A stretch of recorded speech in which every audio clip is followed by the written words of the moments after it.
Hello, my name is Ted Holsey. I'm Vice President of Marketing at eFolder and your host for today's event. Welcome to our eFolder Partner Chat Series. This webinar series brings together leading eFolder partners for business-oriented discussions. Today's topic is how to package and sell BDR. Today we are joined by Ted Warner, President of Connecting Point Greeley, RJ Ziegler, President of IT Resource Group, and Darren Boozer, CEO of NCC Data. Before we go through today's agenda, let's cover a few housekeeping items. Today's session is being recorded. The recorded version of the webinar will be made available on eFolder's YouTube channel. We will also make copies of the slides available to those who registered for the event. With over 120 people registered for today's session, we have put all participants in a listen-only mode. You can enjoy the audio portion of today's event by either streaming it on your computer or by dialing in over the phone. Questions are strongly encouraged throughout today's discussion. We have planned a special Q&A section at the end of today's discussion, but you may submit your questions as we go along, and we will try to address your questions on the fly. Today's presentation follows a logical flow. We will start out by going over the importance of packaging and selling strategy for every MSP.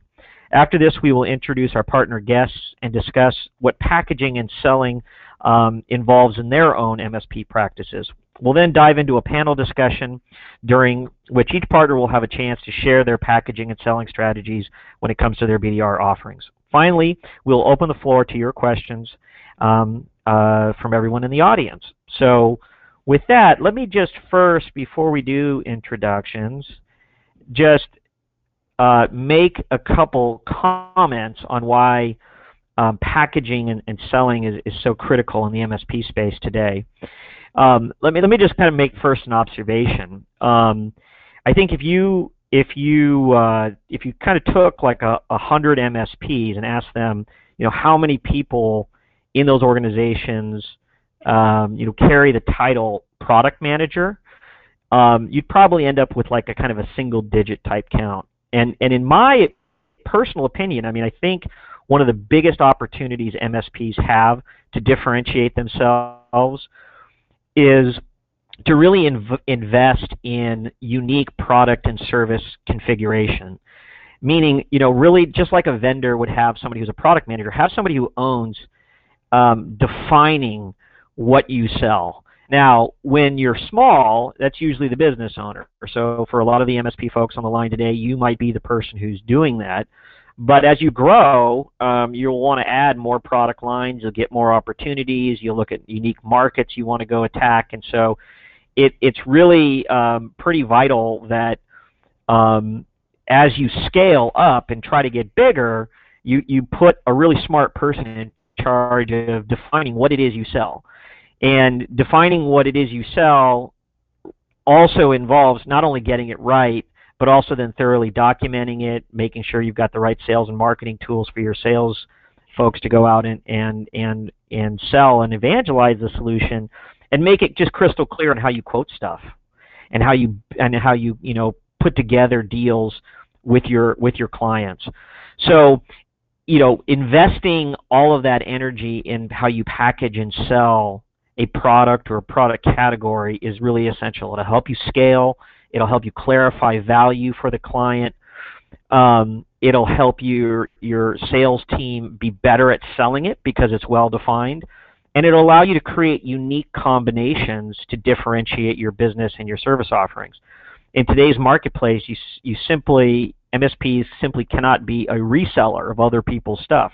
You have to mark out a strategy, in our opinion, where you create unique combinations in the market, and then how you price and package them, and that creates a ton of differentiation. And so if you're doing that, we're not that worried about commoditization. There's always competition, but I don't think there's necessarily commoditization in the MSP space because the opportunities for differentiation are so great.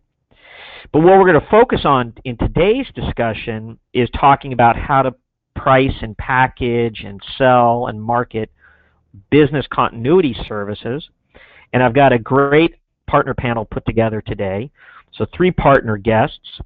Let me introduce them each one by one. Starting at the top, Ted Warner is president of Connecting Point Greeley. Ted has been in the IT business since 1982, where he started in the retail computer store environment. Ted grew that business to 7 locations located in multiple states in the western U.S. Today, Connecting Point focuses on their holistic managed service offerings to help clients align their technology to their business initiatives. Ted is married to his wife, Sue, and has 2 sons, Andy and Scott.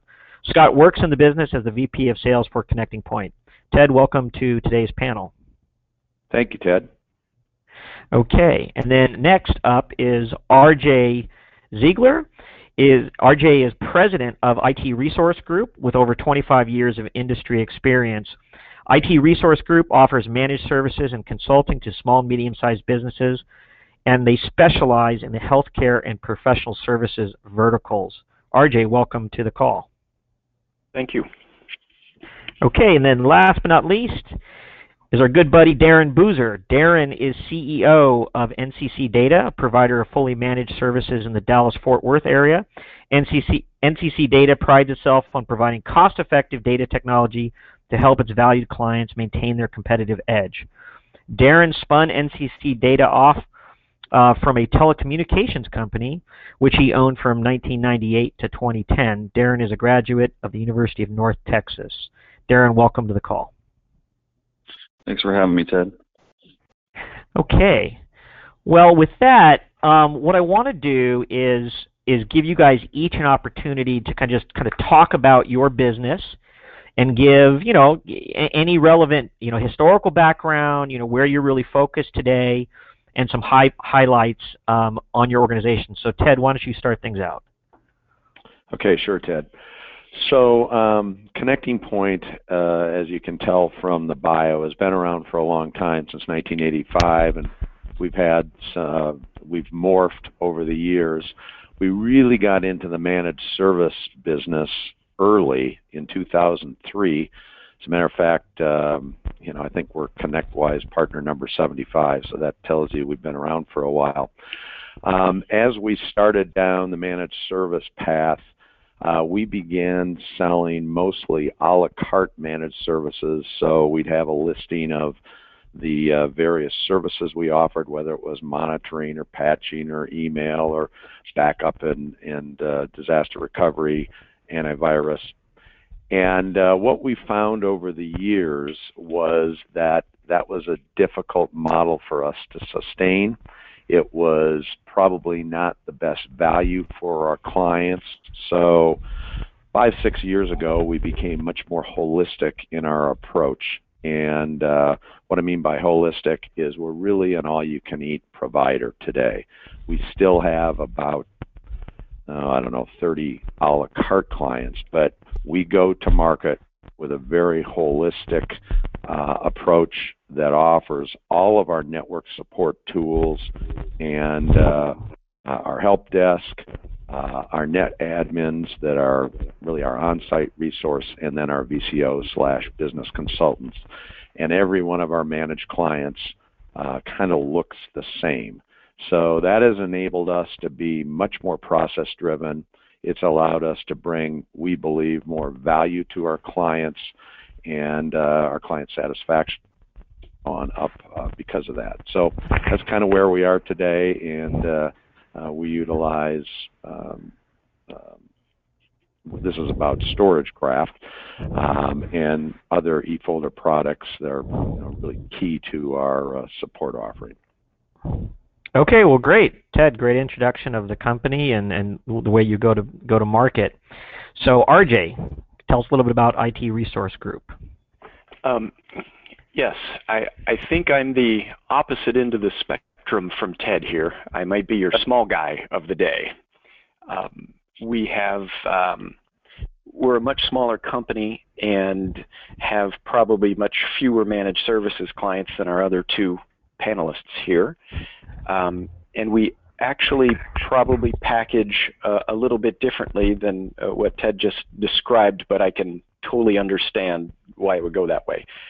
We have a little more difficulty with our smaller clients doing kind of an all-in-one style package because maybe the price sensitivity and just the size and needs vary quite a bit.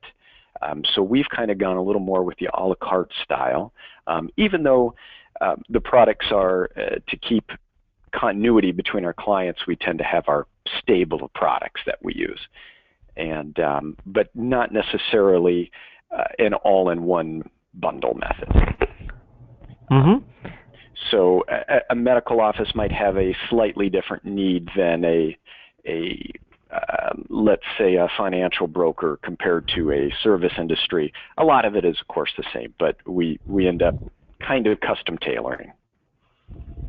Okay, great. RJ, great introduction. It's going to be an interesting discussion comparing these different approaches. And then Darren, tell us a little bit about NCC Data. So NCC Data, we were kind of doing business as NCC Data in 2007. We spun it off in 2010 and really didn't have a focused approach in the IT space. In fact, we were just selling block hours and kind of a reactive hourly type clients, and then started focusing more on the managed service piece when we formed NCC Data in 2010. eFolder is the only partner we've ever had. When we started evaluating, and really the clients were coming to us looking for backups, or as we were taking over accounts, they had some sort of backup. So we looked at many options out there in the market, and there were a bunch even in 2009.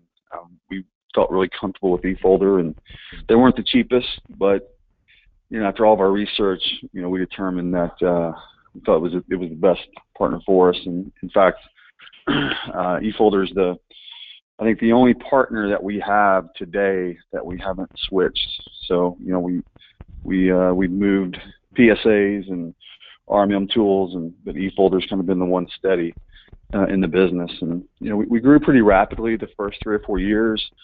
The last couple of years has been a little more difficult to continue the growth that we had, but we kind of have a renewed focus coming into the end of this year and early next year. So and eFolder is a big part of that. Great. Darren, good background. We appreciate the loyalty. So let's dive into kind of today's topic. But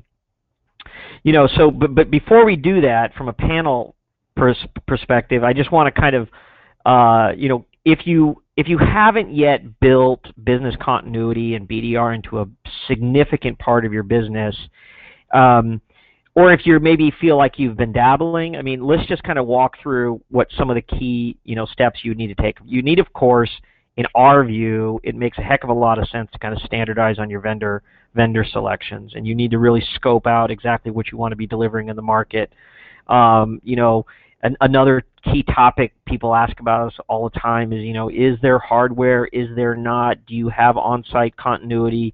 Do you own the hardware as the MSP, or does the client own it?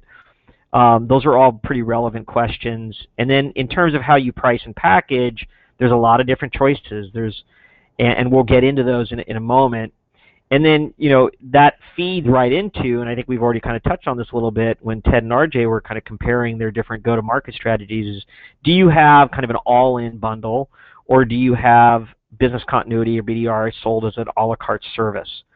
And then, of course, branding, that might be a simpler one. I think, we're pretty passionate about delivering white label solutions into the MSP market because we feel like MSPs are going to drive more value into their business by building a brand identity with their clients, but that's another consideration as you're going to market. So let's kind of go into the panel discussion here. I'm just going to throw this one out there, and anyone jump on it. Do you make BDR requirement for all of your managed clients? Well, this is Ted. The answer is a resounding yes. And the reason for that, Ted, is that we feel that our clients' data is so important. And if we don't have control of their backups, control of their recovery, control of all pieces of their environment, it leaves holes. And if we're unable to execute meet our SLAs, do the things that the client fully expects us to do as a holistic managed service provider, we have found, at least in the past, that has created issues, a lot of client conflict, that type of thing. So when we take on a brand new managed service client, they may have, well, they almost always have some sort of backup strategy or provider in place, but we don't give them the option. They convert over to our offering, which is built inside of our managed service practice, our managed service offering, excuse me. Do you ever get, I mean, a kind of a follow-on question to that, Ted? I mean, is there ever any, pushback? I mean, when the client starts to look at the total cost and what the different piece parts are, I mean, how does that conversation ever play out, that people start trying to pick and choose what they want to do? Yeah, but we really kind of squelch that up front. I mean, if they want to pick and choose and they don't want to take on our, what we're bringing to the table, we're probably not a very good match for them. So we try to explain that, again, we're an A to Z provider. Our goal, and we're talking about BDR here, so our goal is to make sure they're backed up, that they're secure, that they're easily recoverable, that it's tested on a regular basis, and that the client knows that they know that they can recover their data, whether it's a file, a group of files, or an entire environment in a really in short order. So we can't do that if we say, okay, you're using another backup service, or you're backing up to tape, or whatever you're doing. We can't guarantee that we can get your data back. So that's why we make it a requirement. Okay, great. The rest of the crew, RJ or Darren, you got a comment on kind of mandatory BDR inclusion? Yeah, this is Darren. We don't make it a mandatory requirement for all of our clients to have a BDR on site. We do require backup, which obviously is either backup or straight to cloud. But typically the conversation starts with based around disaster recovery, and then we build on that, leading into a BDR discussion of some sort. And so we've had a lot of success recently. Recently, I would mean in the last 24 months, every client that we've brought on, we're now rolling out a BDR to them. So, we don't have an all-you-can-eat like Ted does. So, it is a requirement that we sell them the BDR, and then of course we maintain it. But so sometimes that can be, especially on some of the smaller clients, it can be a hurdle or a stumbling block. But we typically can work through that relatively easy. I just want to jump in, and I think eFolder uses the term BDR. Most all of us in the MSP space think of BDR as a piece of hardware, which is a device. I think that a lot of times eFolder uses the term BDR as the backup process, whether you're using StorageCraft or Acronis or Replibit or whatever. Would that be correct, Ted? Yeah, I mean, we use the term backup and disaster recovery, and then the acronym BDR, to kind of describe our service portfolio, and really kind of what it means from an end-to-end perspective. The ability to back up the data, image the servers, have the ability to on-site virtualize or virtualize in the cloud, or recover data from the cloud. So yeah, there's these terms are, everyone's kind of doing things slightly differently, but that's our approach. So when we talk about BDR, if we're specifically talking about the ability to do an on-site recovery and the need to have an on-site appliance to do that, we'll say a BDR appliance. But the good news is there's a lot of flexibility in terms of deployment options, and we can kind of get into some gory details on that. But let me just take a moment before we kind of get RJ's point of view on the topic. Just I want to remind everyone if you have questions, submit them in the Q&A log, and we will we will address them on the fly. So, RJ, do you have a point of view on kind of whether BDR needs to be a mandatory service? Yes, and even though I kind of expressed some a la carte, I think the BDR and maybe a couple other items are basically mandatory regardless. I mean, there's no point in me providing managed services to a client and then leaving them on their own for possibly the most important thing. And I don't ever want to be in that environment where, 6 months down the road, as the new customers come on and we haven't had this conversation and, they haven't put anything new in place or verified what they have. And to fix the problem is, definitely a disaster situation you want to avoid. So although I wouldn't say it's a hard set requirement like I bundle it as this is managed services and includes it, it is evaluated at that time when a new customer comes on. And coming in with a new client, they know they have needs most of the time. And coming in, you should be coming in as the expert saying, this is what you have, this is where your holes are, this is where you need to be, and this is what it's going to take, to get there. And whether it's a bundle of pricing or separate pricing, that's how I approach it. And then it's not really a difficult conversation. I don't think I've ever had anybody say, oh yeah, we want you on call with this kind of response time, but we'll just do whatever we want with the backup. I mean, it doesn't come up like that. Right.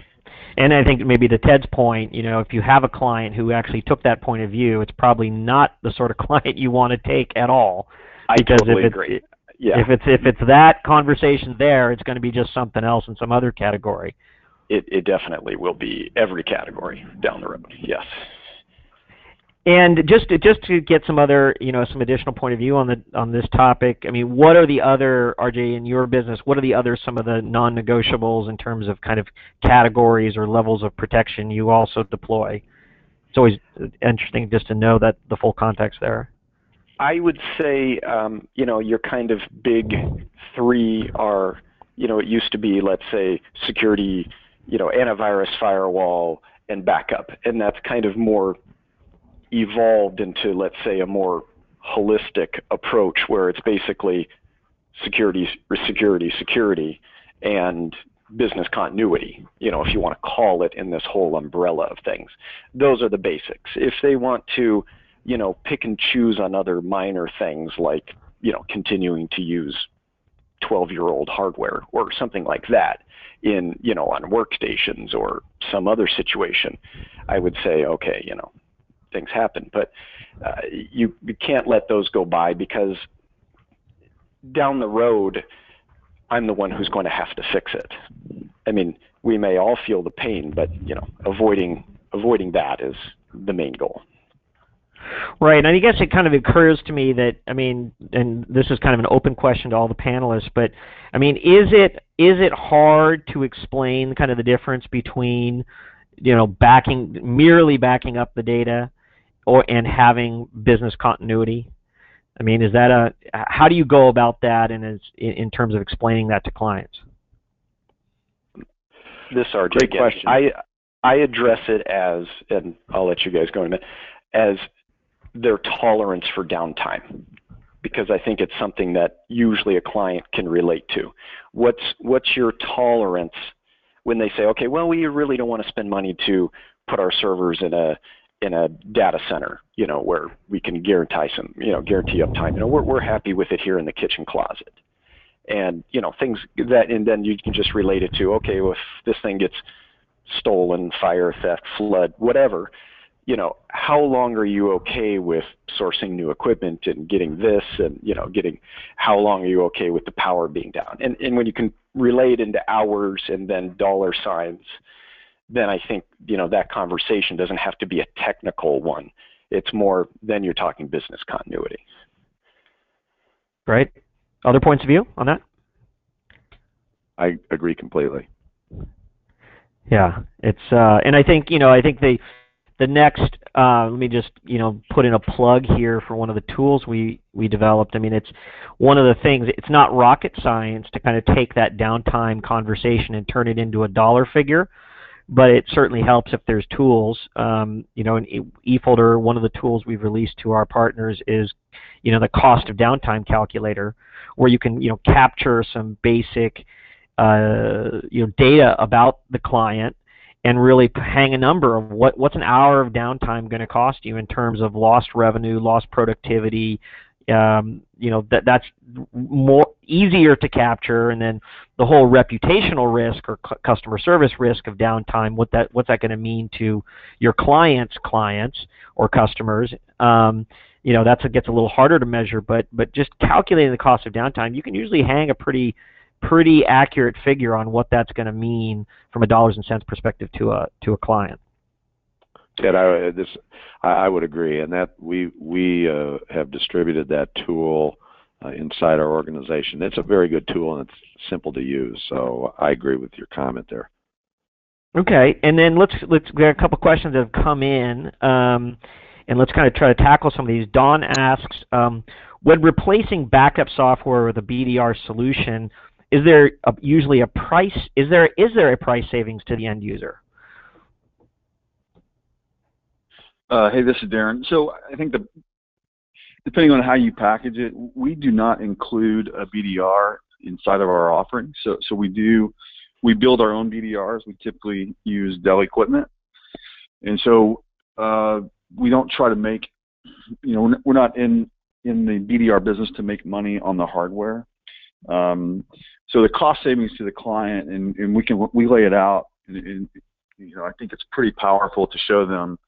When we're using Shadow Protect with our BDRs, compressing the data, there is a savings compared to just moving it straight to the cloud.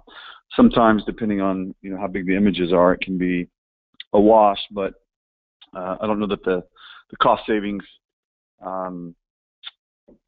will pay for the hardware, but I do think when you look at the business continuity piece of it, that's the added value that in most of our clients' minds, pushed them into a BDR. Any other thoughts on that topic? I guess my take on that is, first of all, we don't, and maybe this is jumping the gun a little bit, Ted, but we don't sell the BDR appliances to our clients. We rent them, so we do it as hardware as a service. It's included inside our all-you-can-eat offering. So when we say to a client, okay, it's $3,000 a month, they're not, because we're not doing things in an a la carte mode, they're not really comparing pricing. Okay, I can get this cheaper someplace else. They have to make a decision on, if it's $3,000 a month, it's $3,000 a month. So, and one of the great things, most clients, if they're using another service, if they're using their own, their own backup devices, things like that, that's one thing. But if they're using another service, most of them are paying per gig. And I would say that eFolder's done a really good job with your new licensing model for StorageCraft. And so if you get to a certain level, we basically are offering our clients unlimited off-site storage. We always have used the comment that if it's not off-site, it's not backed up. And so it's important that our clients get 100% of their data off-site. And so they now don't have to worry if they go from 200 gig to 350 gig or whatever the numbers are, because we give them unlimited off-site storage. Right, and so let me just make kind of a comment there just for some context. I mean, longtime partners on the line might know the difference, but I mean, we used to, a lot of eFolder's BDR service offerings were priced in some combination of a fixed component plus a variable component. And first of all, that's kind of hard to explain. It's kind of hard to get your head around. It also exposed a lot of our partners to the realities of data growth, right? So if the data is growing, which it is across all clients, sometimes explosively so, it can make it kind of hard to predict the future. And really, in our view today, storage is just a feature of a feature that doesn't need its own price point attached to it, of an overall end-to-end business continuity solution, which we then sell wholesale to MSPs to help you go deliver a complete offering to the client. So what we do instead is we just bundle such a massive amount of storage per protected server that it effectively allows, Connecting Point Greeley in this case to turn around and just basically offer an unlimited type program to your clients, which again is very easy to explain. It kind of takes a lot of conversations off the table. So yeah, that's an important change that we made in all of the different flavors of our BDR service offerings, whether it's the StorageCraft Shadow Protect one, or the Acronis, or the Replibit, or the Veeam one. Take your pick which software flavor you prefer, but the kind of the idea of bundling a massive amount of storage is kind of consistent now across all those product lines rather. So Ted, tell me a little bit about the mechanics. So the client doesn't pay for the separate appliance, but is there something you do creatively with leasing, or is it just simply you keep title to the gear and then charge them a nice attractive monthly recurring charge, which kind of takes care of all of your costs? Yeah. Well, we're in a unique situation because I have my own leasing company, so there's some mechanics, some financial gymnastics that are done there. But as a MSP partner, whether you have a leasing company or not, you might elect to finance those BDRs, the appliances, yourself.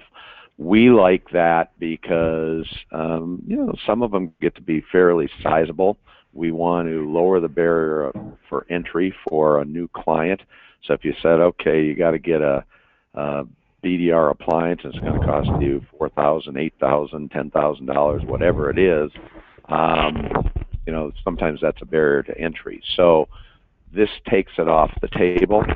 By the way, they have no idea what they're paying for the BDR inside of the agreement. It's just included. So our calculation behind the curtain includes the BDR appliance. It also includes, we charge $150 per server per month in our back of the house calculation. But when it comes out to the client and it's $3,000 a month, they don't get any kind of a breakdown there. Again, it's very holistic. So that's kind of how we break it down. We do send out an engineer on the front end. They analyze their data, how big. So we customize every appliance, and we use eFolder's appliances. We have found them to be really reliable. They've worked great for us. We used other appliances before, and it did not have anywhere near the success we've had with eFolder's appliances. So I know many partners are building their own, and that probably works well for others, but for us, we use eFolder's appliances.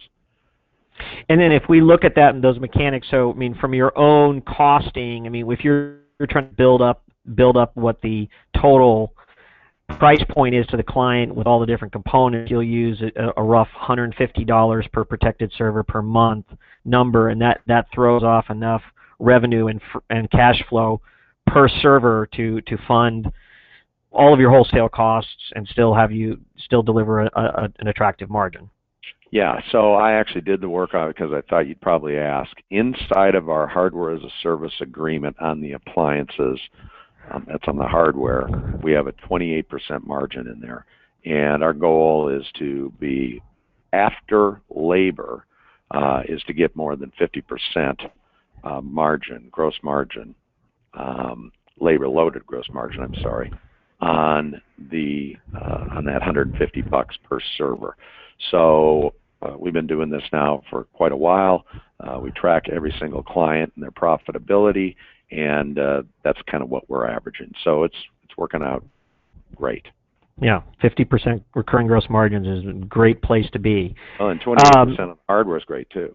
And then 28% on the hardware on top. So, Darren, could you talk a little bit about what you're doing with the appliances when you have I know you also will do deployments where maybe the client doesn't need on-site recovery or doesn't need an on-site appliance. But when you do an appliance, can you talk a little bit about what you're doing with Dell hardware, and then how do you actually take it and price and package it to the client, the hardware component? Sure. So the first thing we do is when we know that we're going down the BDR path, we want to find out. So it's more of a discovery type question of what happens when you have a disaster, and it could be a server crash. It could be if they're running in a virtual environment, and we want to know what their expectations are related to. You want the entire network to be brought up in the BDR. I mean, we have several clients that have multiple BDRs for that reason, because they want to be able for everything to be supported on the BDR. And so we sell it as we would any other server. And from a pricing standpoint, it's priced, it's one-time sale on the hardware. Early on, we had, I think we still have, there's 2 or 3 clients that we have that we did kind of a rental type program, if you will. And we just found that it was easier to use our money elsewhere. And so, but those clients are still on that program, and we've had to replace those as continued part of the quote rental program, and it works well for us. But we just didn't want to be in the hardware business, so to speak. So we priced the hardware independent. Then we charge. We don't charge a normal server cost fee for managing it.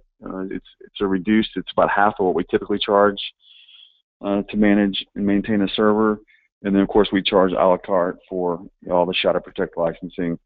We recently went from when eFolder made the change on the per gig price to the server price. So we're still in the process. We have several clients that are still on the the price per gig. And then, of course, we changed some of those, especially the larger ones, to the per server price. So really, it's a la carte on our BDR packaging. Okay, and then you're on. If you take, just to give some kind of guidance to our listeners today, are you doing like a 2 or a 3x markup on your wholesale service costs from eFolder? What's that kind of look like? Yeah, so we'll range anywhere from at least most times at least 2x. Mm-hmm. And on the ones that we took from, we had one client that had, and they still have it, but they had 7 terabytes of data, and that we were moving to BDR into the cloud, and so that became very expensive at 60 cents plus a gig, and so we took them to the the server pricing. And on the server pricing, we're marking that up 2.5 on the server, so plus our management fee. So it's pretty good margin for us.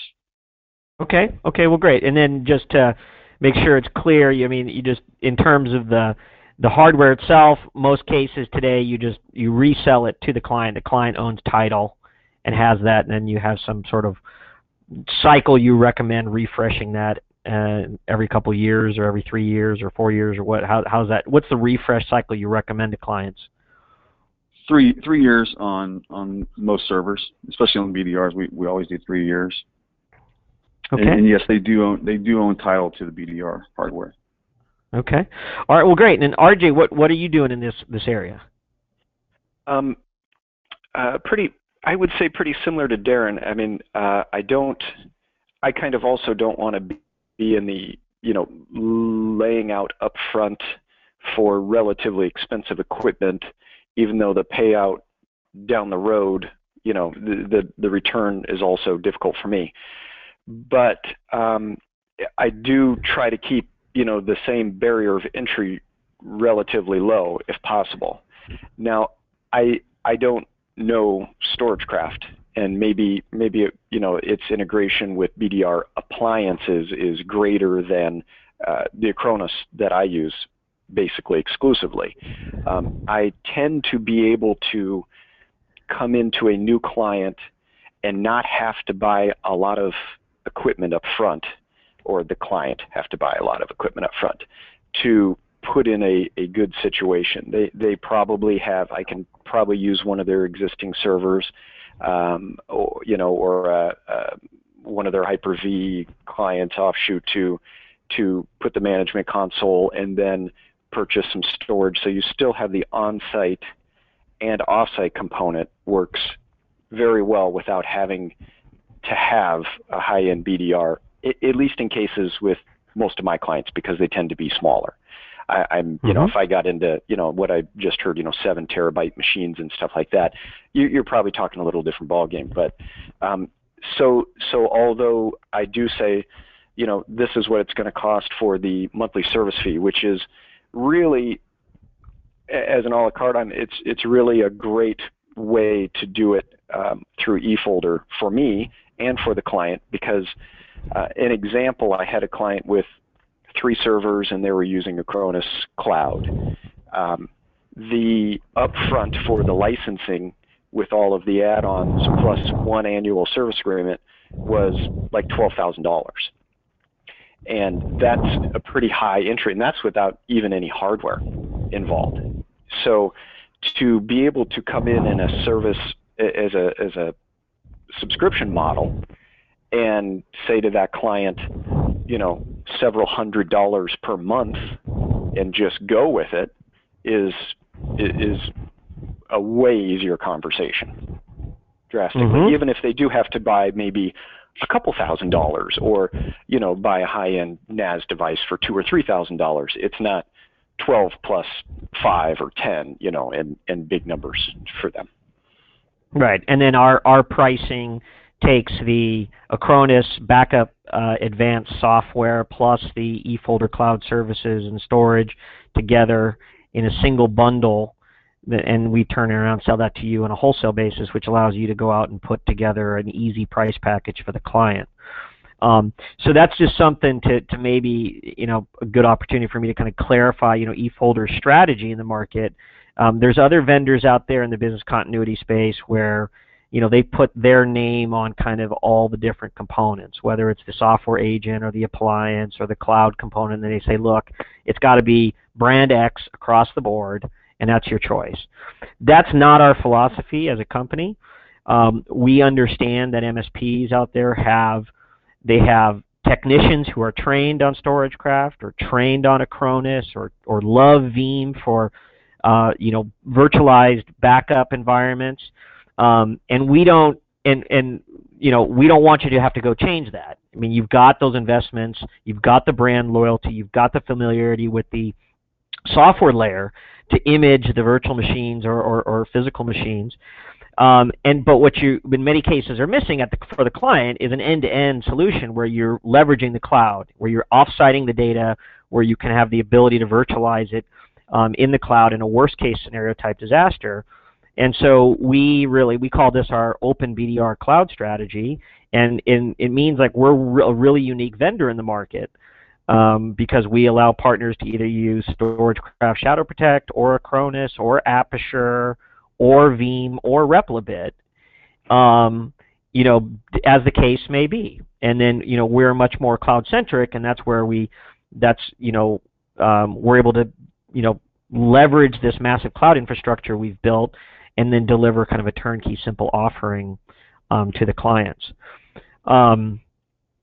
And I think the other comment I'll make is that, RJ, your comment about Acronis, both Acronis and Shadow Protect do have a lot of options if you have small clients where maybe they want the benefits of a local copy of the images locally, but they don't necessarily have the budget or need for on-site recovery, but then you want that also off-sited. So both of those solutions are feature-rich enough that you can do kind of a hardware-light deployment, if you will. You can use a NAS device or attach storage to the server, and then simply send the data to the cloud. So you don't necessarily need that $2,000 or $3,000 or $4,000 appliance on site in many cases. So you get the benefits of end-to-end business continuity, or you get the benefits of cloud-based continuity, where in a worst-case scenario you can virtualize the infrastructure in the cloud, but maybe the client just doesn't have the budget or need for that on-site appliance. And so both of those solutions are rich enough like that.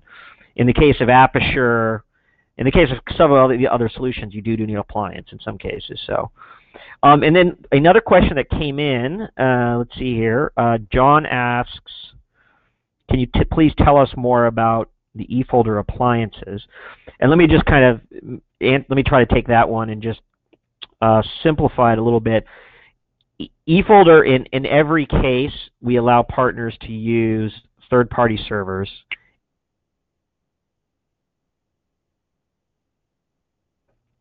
And we either give you the application notes or the software tools to simply do that. In the case of the BDR for Shadow Protect product line, we do have a hardware appliance line, and that's what Connecting Point Greeley is doing, where we've got 5 different models to choose from, and they are all field upgradable in terms of RAM or storage. They're configurable at initial factory ship in terms of what the configuration is you need for the client. Yeah, I mean, it's just, NCC Data, you guys are using Dell servers. Connecting Point Greeley, you're using the eFolder supplied hardware. But again, this kind of thematically comes back to a philosophy we have as a company, which is providing partners with choice. So hopefully that answers, Jay, your questions. Let me just go to the Q&A log. Can you guys talk a little bit about just how you brand things? I mean, do you have these product? Is your business continuity solution branded uniquely, or just tell us a little bit about what you're doing with branding? This is Darren. Okay. So yeah, so everything's private branded. NCC Data, we call it NCC Data Vault, and so everything eFolder is behind the scenes, and we market as NCC Data Vault. And we do have, there's a handful of our clients that are very familiar with the eFolder, the partnership that we have. But for the most part, from we lead in with NCC Data Vault, and then we can talk granular depending on the client's knowledge of IT or if they have some additional questions. So, but we like the ability to have it, private branded. Yeah, Ted, our brand is Point Care, and it is an overarching brand. And when we used to sell a la carte, it was Point Care, email management, Point Care monitoring, Point Care data protection and business continuity. And every one of those solutions was powered by some vendor behind the scenes. We don't talk about it, but if somebody asks us, we have no problem telling the client, that, for instance, we use sonic wall firewalls, but that isn't really the point. The point is we use tools and software management to to get their technology aligned to best practices so that the client can meet their business initiatives and be more productive. So I truly appreciate you went through what eFolder's strategy is about choice with the software tools, choice with hardware. That gives Connecting Point and every other one of your clients tremendous flexibility in developing their program and customizing it to what's best for their particular market. That's the reason that we've gone with eFolder as opposed to some of your competitors. So I appreciate that you guys have done that. You can send me $20. Thanks, Ted. RJ, any thoughts on branding or? Yes, and coming from a little different arena, so my typical new client is probably somebody who has been referred to me because they've been, let's say, burned or let down or disappointed with another also very small provider. And so to differentiate myself against other small providers without being a large provider, I really don't brand so much, because if I just say, oh, it's my own backup service, I call it this, they know I don't have the infrastructure to, that's really, the perception would be it's mine and it's all on me. Where I actually lay it out, okay, because I'm an Acronis provider, say, this is the Acronis software. I've worked with it for X number of years. They're a leader in the software environment, but I don't like their cloud storage. So I've partnered with this other company, eFolder, to, where they provide me the support. They provide, world-class data centers that I can't provide to them. And I leverage your size as something that I provide as opposed to branding it. Well, great. Just a different perspective. If I called it, something, that of my making, like the point care, I think it would come out a little soft. I don't know. Well, and I think it's, I think the good news here is that we really give partners choice in terms of what approach you do use. I think it makes a lot of sense as a smaller provider to lean on the brand name recognition that some, Acronis's name, of course, Acronis is a much bigger company than eFolder, frankly. And, that makes a heck of a lot of sense to say, look, we're experts in Acronis, and this is a world-class software company. And we've got a world-class software company, a world-class cloud services provider. We combine these together for a really robust solution that we're experts in, right? And so I think the great news here is that whether you're small and growing and are trying to think about how to, maybe make branding a part of your strategy in the future, or whether you're already bigger and you kind of want a consistent kind of brand experience, you have that choice and flexibility. So just a quick, I'm just looking at the Q&A log. There's just kind of a final tactical question that I'll throw Ted Warner's way.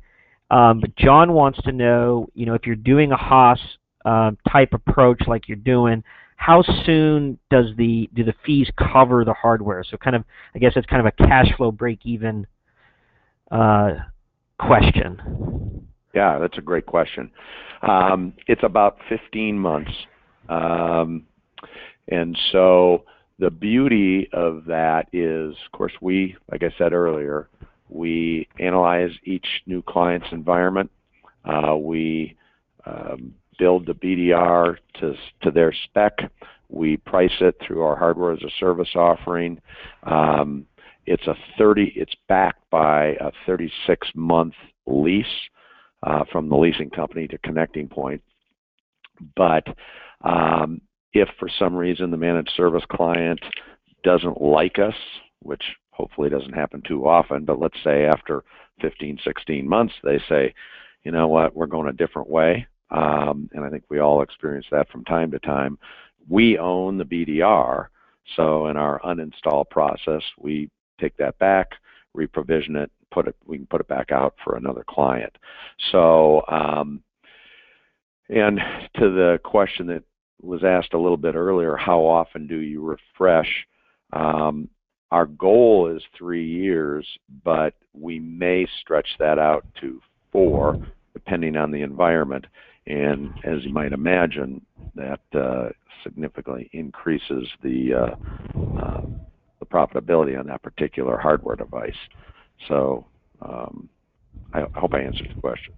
Yeah, that's great. No, fully. Thank you. All right, with that, I just want to be sensitive to everyone's time. We've got 53 folks here on the line here and have stuck with us the whole hour, so want to get you guys back to your day. Hopefully this was very educational for you. All of my 3 panelists, thank you guys very much for joining. Partner conversations we think are the most informative and educational way to help partners build their businesses. So thank you guys for that. Let me just finish with a little plug here. We'll be sending everybody who attended today's session a link to download the eFolder Business Continuity Playbook. We have 4 different playbooks in the market today. And what you'll find in the playbook is it's an end-to-end toolkit with emails, white papers, brochures, all delivered to you in soft copy format, in conventional file formats like Microsoft Word or PowerPoint, that allow you to create customized marketing and selling tools for your own team. And we just feel like this is the right way to help partners have those conversations with your clients, whether it's existing clients or new prospects, and hopefully you'll get some value out of the playbook tools. And with that, let me just again thank our panelists and thank everybody for joining us today. This is Ted Holsey signing off for another eFolder Partner Chat. Thanks everybody, and have a great day.